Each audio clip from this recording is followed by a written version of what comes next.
Hello guys, welcome to my channel GK मस्ती। मेरा नाम सुजीत कुमार यादव है।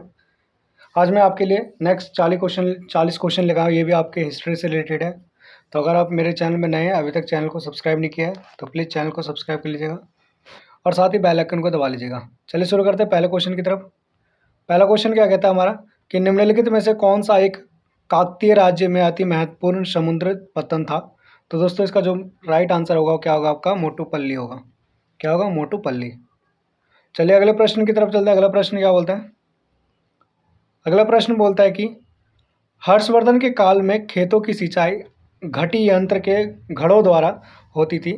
यह निम्नलिखित की रचना से ज्ञात होता है। तो दोस्तों बताइए किससे पता चलता है हर्षवर्धन के काल में खेतों की सिंचाई घटी यंत्र के घड़ों द्वारा होती थी। तो ये बताइए किसकी रचना से पता चलता है दोस्तों। तो दोस्तों इसका जो राइट आंसर होगा क्या होगा, बाणभट्ट की जो रचना थी उससे पता चलता है। ठीक है, चलिए अगले प्रश्न की तरफ चलते हैं। अगला प्रश्न क्या बोलता है? अगला प्रश्न बोलता है कि सम्राट हर्षवर्धन ने दो महान धार्मिक सम्मेलन का आयोजन किया था। वो कहाँ कहाँ किया था बताइए आप लोग। दोस्तों थर्ड का जो राइट आंसर होगा क्या होगा आपका, एक तो कन्नौज में किया था, दूसरा कहाँ किया था, प्रयागराज में किया था, प्रयाग में।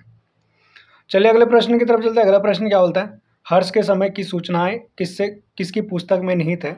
तो दोस्तों हर्ष की जो समय की जो सूचनाएं थी ये किसकी बुक में निहित है। तो दोस्तों इसका जो राइट आंसर होगा इनमें से किसी ने, क्योंकि पता आपको हर्ष चरित्र जो है बाणभट्ट ने लिखी थी, जो कि यहाँ पे है नहीं।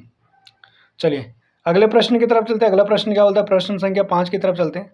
उत्तर प्रदेश में स्थित वह स्थल जहाँ हर्षवर्धन ने बौद्ध सम्मेलन का आयोजन किया था, तो कौन सा स्थल था। तो दोस्तों इसका जो राइट आंसर होगा क्या होगा आपका, प्रयाग। क्या था, प्रयाग। चलिए अगले प्रश्न की तरफ चलते हैं। अगला प्रश्न क्या बोलता है, प्रश्न संख्या 6 की तरफ देखते हैं कि निम्नलिखित में शासकों में से किसने हर्षवर्धन को पराजित किया था। तो हर्षवर्धन को पराजित करने वाला शासक का नाम बताइए दोस्तों क्या होगा। तो इसका राइट आंसर जो होगा वो क्या होगा आपका, पुलकेशिन द्वितीय। क्या होगा, पुलकेशिन द्वितीय।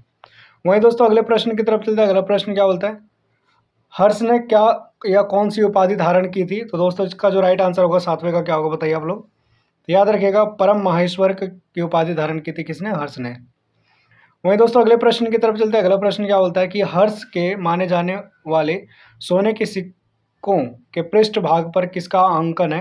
तो दोस्तों 8वें का जो राइट आंसर होगा क्या होगा, शिव और पार्वती का। किसका, शिव और पार्वती का।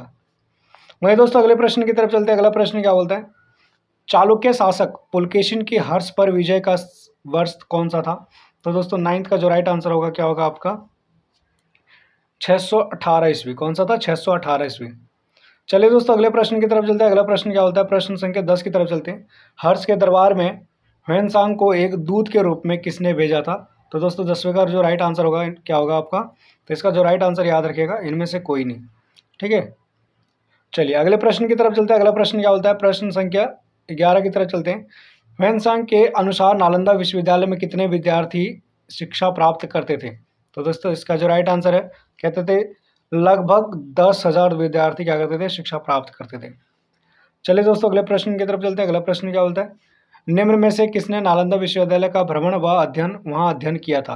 तो दोस्तों इसका जो राइट आंसर होगा 12वें का वो क्या होगा आपका, ह्वेनसांग। कौन थे, ह्वेनसांग। चलिए दोस्तों अगले प्रश्न की तरफ चलते हैं। अगला प्रश्न क्या बोलता है, सीयूकी नामक यात्रा विवरण निम्नलिखित में से किससे जुड़ा हुआ है। तो सीयूकी किससे जुड़ा हुआ है। तो दोस्तों इसका जो राइट आंसर होगा क्या होगा, 13 का बताइए। इसका भी राइट आंसर क्या होगा, ह्वेनसांग से रिलेटेड होगा। सीयूकी इसकी एक बुक है, ठीक है, ह्वेनसांग की यात्रा वृत्तांत इसलिए बोलते हैं इसको। वहीं दोस्तों अगले प्रश्न की तरफ चलते हैं। अगला प्रश्न क्या होता है कि चीनी यात्री ह्वेनसांग ने किस शासक के समय भारत की यात्रा की थी। तो ह्वेनसांग जो आया था दोस्तों किसके टाइम पे आया था। तो दोस्तों इसका जो राइट आंसर होगा क्या होगा बताइए आप लोग। इसका राइट आंसर होगा कि हर्षवर्धन के टाइम पे आया था। वहीं दोस्तों अगले प्रश्न की तरफ चलते हैं। अगला प्रश्न क्या कहते हैं, अगला प्रश्न बोलता है कि गुप्तोत्तर गुप्त क्या लिखा है, गुप्तोत्तर हाँ काल के निम्नलिखित में से किस न्यायवेता ने घोषित किया कि शूद्र प्रकृति से दास नहीं है। जो शूद्र जो है वो प्रकृति से दास नहीं है। तो दोस्तों 15वें का राइट आंसर क्या होगा बताइए। तो इसका जो राइट आंसर होगा वो क्या होगा, मेधातिथि। किसने, मेधातिथि ने। वहीं दोस्तों अगले प्रश्न की तरफ चलता है। अगला प्रश्न क्या बोलता है, गुप्तोत्तर काल के निम्नलिखित में से किस न्यायवेता, सेम क्वेश्चन है ये, ठीक है। अगले प्रश्न की तरफ चलते हैं। हर्ष को बौद्ध धर्म की ओर किसने उन्मुख किया था। तो दोस्तों इसका जो राइट आंसर होगा 17वें का वो क्या होगा बताइए आप लोग। ह्वेनसांग ने किया था। किसने किया था? ह्वेनसांग ने, क्योंकि इसके आया था ना बाहर से यात्री, यही था ह्वेनसांग जो हर्ष के दरबार में आया था। वहीं दोस्तों अगले प्रश्न की तरफ चलते हैं। अगला प्रश्न क्या बोलता है कि ह्वेनसांग की भारत में यात्रा के समय सूती कपड़ों के उत्पादन के लिए सबसे प्रसिद्ध नगर था। तो सबसे प्रसिद्ध नगर जो था वो कौन सा था दोस्तों? 18वें को बताइए राइट आंसर क्या होगा। इसका राइट आंसर क्या होगा? वाराणसी। कौन सा था? वाराणसी। वहीं दोस्तों अगले प्रश्न की तरफ चलते हैं। प्रश्न संख्या 19 क्या कहता है कि हर्ष के साम्राज्य की राजधानी क्या थी? तो हर्ष के साम्राज्य की राजधानी जो थी दोस्तों 19वें का राइट आंसर क्या होगा? बिल्कुल सही है, क्या होगा? पाटलिपुत्र होगा। क्या होगा? पाटलिपुत्र। वहीं दोस्तों अगले प्रश्न की तरफ चलते हैं। अगला प्रश्न क्या बोलता है? अपनी समृद्धि एवं ऐश्वर्य के लिए किस प्राचीन नगर को महादेय नगर कहा जाता था? तो दोस्तों 20वें का जो राइट आंसर होगा क्या होगा आपका? उज्जैनी को। किसको? उज्जैनी को। चलिए दोस्तों अगले प्रश्न की तरफ चलते हैं। अगला प्रश्न क्या बोलता है? सम्राट हर्ष ने अपनी राजधानी थानेश्वर से कहाँ स्थानांतरित की थी? तो दोस्तों इसका जो राइट आंसर होगा 21वें का क्या होगा आपका? दिल्ली। थानेश्वर से कहाँ स्थानांतरित किया था? दिल्ली स्थानांतरित किया था। वहीं दोस्तों अगले प्रश्न की तरफ चलते हैं। अगला प्रश्न क्या बोलता है? निम्नलिखित शासकों में से किस एक ने 4 अश्वमेध यज्ञों का संपादन किया था? तो दोस्तों इसका जो राइट आंसर होगा क्या होगा आपका? प्रवर्षण प्रथम ने किया था। किसने किया था? प्रवर्षण प्रथम ने किया था। वहीं दोस्तों अगले प्रश्न की तरफ चलते हैं। अगला प्रश्न क्या बोलता है कि निम्नलिखित राजाओं में से किसने धर्म महाराज की उपाधि धारण की थी? तो दोस्तों 23वें का जो राइट आंसर होगा क्या होगा? प्रवर्षण प्रथम ही होगा इसका भी।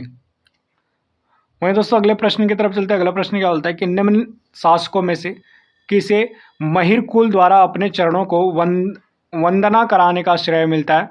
तो दोस्तों 24 का जो राइट आंसर होगा क्या होगा? यशोधर्मन को क्या मिलता है? ये मौका मिलता है कौन सा?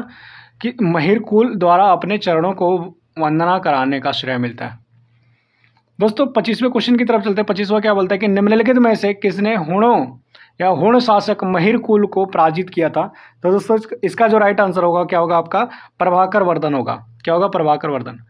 दोस्तों मैं आपको बता दूं अभी तक हमने 25 क्वेश्चन कंप्लीट कर दिए और मैं आपके लिए डेली कभी 50 क्वेश्चन कभी 100 क्वेश्चन मैं डेली लेकर आता हूं। तो अगर आप मेरे चैनल में नए और अभी तक चैनल को सब्सक्राइब नहीं किया है तो सब्सक्राइब कर लीजिएगा। वीडियो बनाने में बहुत मेहनत लगती है, ठीक है?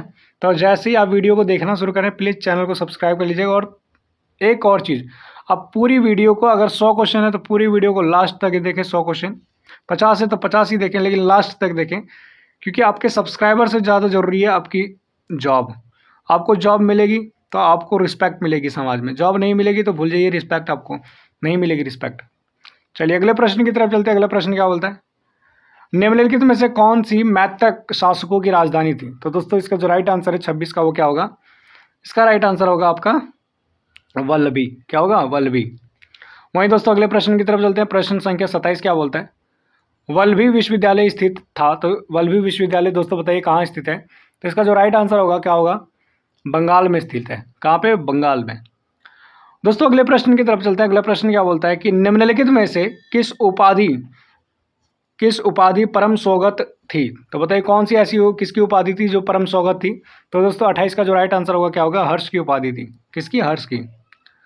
वहीं दोस्तों अगले प्रश्न की तरफ चलते हैं। प्रश्न संख्या 29 क्या कहता है कि निम्नलिखित मौखिक राजाओं का सही कालानुक्रम क्या है?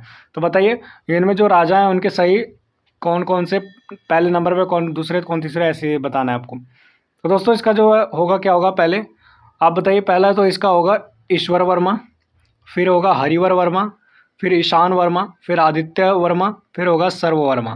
तो इसका राइट आंसर जो होगा आपका क्या होगा? सी होगा। क्या होगा? सी। ठीक है।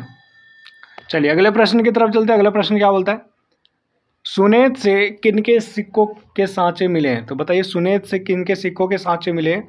तो दोस्तों इसका जो राइट आंसर होगा क्या होगा? सुंग के सिक्कों के सांचे मिले हैं। वहीं दोस्तों अगले प्रश्न की तरफ चलते हैं। अगला प्रश्न क्या बोलता है कि निम्नलिखित में से किस अभिलेख में महासामंत शब्द का सर्वप्रथम उल्लेख मिलता है? तो दोस्तों 31 का जो राइट आंसर होगा क्या होगा आपका? वैन्यगुप्त का गुणधर अभिलेख से मिलता है। वहीं दोस्तों अगले प्रश्न की तरफ चलते हैं। अगला प्रश्न क्या बोलता है कि निम्नलिखित राजाओं में से किसने तला पुरुष दान संपन्न किया था? तो दोस्तों तला पुरुष दान संपन्न किसने किया था? तो इसका जो राइट आंसर होगा वो क्या होगा आपका? देवपाल ने किया था। किसने किया था? देवपाल ने। चलिए दोस्तों अगले प्रश्न की तरफ चलते हैं। अगला प्रश्न क्या बोलता है? 6वीं-7वीं शताब्दी में एक मौर्य वंश कहाँ शासन कर रहा था? दोस्तों इसका जो राइट आंसर होगा 33 का क्या होगा आपका? लाट में कर रहा था। कहाँ पे? लाट में। वहीं दोस्तों अगले प्रश्न की तरफ चलते हैं। अगला प्रश्न क्या बोलता है कि कदम्बों की राजधानी बनवासी कहाँ स्थित थी? तो दोस्तों इसका जो 34 का राइट आंसर होगा वो क्या होगा आपका? गोवा में स्थित थी। कहाँ पे? गोवा में। दोस्तों अगले प्रश्न की तरफ चलते हैं। अगला प्रश्न क्या होता है? बौद्ध धर्म की आलोचना एवं वैदिक परंपरा के समर्थन करने के लिए विख्यात है। तो बताइए इसका राइट आंसर जो होगा 35 का क्या होगा? डी होगा। दोस्तों इस पर मैं आपको एक क्वेश्चन देता हूँ कि बौद्ध धर्म को किसने स्थापित किया था और जिसने स्थापित किया था उनका बचपन का नाम क्या था, ये बताना आपको। चलिए अगले प्रश्न की तरफ चलते हैं। अगला प्रश्न क्या होता है? अब जिस किसी को आंसर पता हो प्लीज़ कमेंट जरूर करना। निम्नलिखित में से कौन धर्मशास्त्र लेखक पृथक संपत्ति में पुत्र का जन्मना अधिकार मानते थे? ये ना वाला गलत है। ठीक है, क्या बोलता है कि निम्नलिखित में से कौन धर्मशास्त्र लेखक पैतृक संपत्ति में पुत्र का जन्म अधिकार मानते थे? तो दोस्तों मतलब जन्मजात अधिकार मानते थे कि पुत्र का ही क्या होगा, उस पर अधिकार होगा जो कि पिता का संपत्ति होगा। तो दोस्तों ये जो था कौन से धर्मशास्त्र में लिखा हुआ था? तो 36 का जो दोस्तों राइट आंसर होगा वो क्या होगा? देवल में। किस में लिखा हुआ था? देवल में। चलिए दोस्तों अगले प्रश्न की तरफ चलते हैं। अगले प्रश्न क्या बोलता है कि गुप्त उत्तरकालीन सामाजिक एवं सांस्कृतिक अवस्था के संबंध में निम्नलिखित में से कौन सा कथन सत्य नहीं है? तो दोस्तों बताइए इसमें से कौन सा सत्य नहीं है? तो इसका जो होगा दोस्तों देखिए, भूमि अनुदान की संख्या में वृद्धि हुई है, ये बिल्कुल सही है। जातियों की संख्या में वृद्धि हुई है, ये भी सही है। केंद्रीय नियंत्रण में वृद्धि हुई है, ये भी सही है। तो दोस्तों इसमें क्या सही नहीं होना चाहिए? ये सही नहीं होना चाहिए। तांत्रिक क्रियाकलापों में वृद्धि हुई है। चलिए अगले प्रश्न की तरफ चलते हैं। अगला प्रश्न क्या बोलता है? गुप्तोत्तर काल में स्वर्ण सिक्कों की क्रमशः अनुपस्थिति एवं सिक्कों का क्षरण दर्शाता है कि, तो दोस्तों इसके आगे का सेंटेंस बताइए क्या होगा? 38 का दर्शाता है कि व्यापार का ह्रास हो गया था। क्या हो गया था? व्यापार का ह्रास हो गया था। वहीं दोस्तों अगले प्रश्न की तरफ चलते हैं। प्रश्न संख्या 39 क्या कहता है? 39 कहता है कि ताम्रपत्र लेख दर्शाती है कि प्राचीन काल में बिहार के राजाओं का संपर्क था। तो बताइए किनके साथ संपर्क था राजाओं का? तो दोस्तों थाईलैंड से संपर्क था। किनके साथ? थाईलैंड के साथ। वहीं दोस्तों अगले प्रश्न की तरफ चलते हैं। प्रश्न संख्या 40 क्या बोलता है? गुप्तोत्तर युग में प्रमुख व्यापारिक केंद्र था। तो बताइए इनका व्यापारिक केंद्र कौन सा था? तो इसका जो राइट आंसर होगा दोस्तों क्या होगा? कन्नौज था। कौन सा था? कन्नौज। दोस्तों इस वीडियो का आखिरी क्वेश्चन है, ठीक है, तो इसका आंसर आपको देना है, तो ध्यान से पढ़ लीजिएगा क्वेश्चन। गुप्त उत्तर काल में कारा शासन, कौन सा शासन? कारा शासन था। तो बताइए कारा शासन कौन सा था? इसमें आपको ऑप्शन 4 ऑप्शन है, इसमें से आपको एक बताना है, तो कमेंट करके प्लीज़ बताइएगा। ठीक है, आज की वीडियो यहीं तक। आज मैं आपके लिए 40 क्वेश्चन ही लाने की सोचा था। ठीक है, मिलेंगे नेक्स्ट वीडियो में नेक्स्ट क्वेश्चन के साथ। कल मैं जो आपके लाऊंगा, ठीक है, कल फिर से आपके लिए 50 या 100 क्वेश्चन का पूरा बंडल लेकर आऊँगा। तो अभी तक भी चैनल सब्सक्राइब नहीं किया तो प्लीज़ गाइस सब्सक्राइब करो रहे। चलो मिलते हैं नेक्स्ट वीडियो में। जय हिंद, जय भारत।